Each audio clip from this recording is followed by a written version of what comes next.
movement is the transverse squat. Transverse refers to the plane of motion that you will be moving in.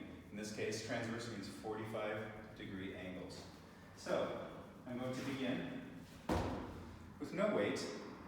If you have a chair, coffee table, any kind of box, it's nice to use as a target to aim your hip for. So I'm going to stand about 45 degrees, just a little bit in front and off to the side of my target. And I'm going to begin by stepping and rotating my foot and hip out at 45 degrees while this foot stays straight ahead to the front. So you get a little bit of hip mobility here.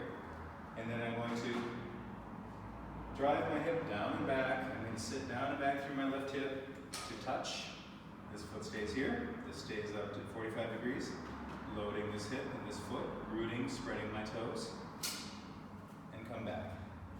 All throughout this motion, too, I'm connecting my rib cage to my pelvis with my inhalation and bracing to keep my trunk strong and in one piece so that I don't arch or flex my spine.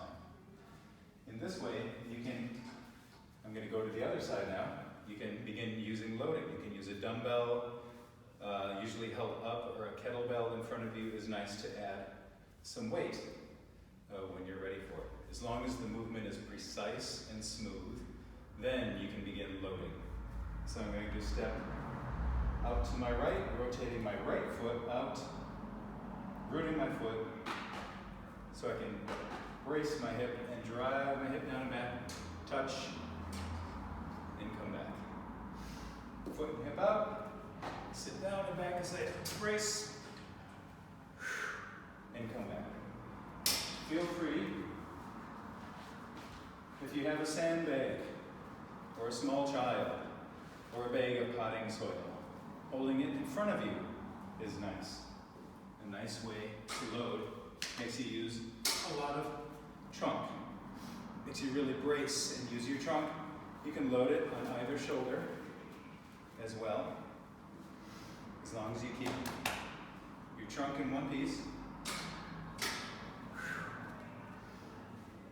you can begin loading this movement and playing with the volume, the number of repetitions, and the weight that you use. As long as your technique is smooth, precise, joints are in good alignment, and it feels good.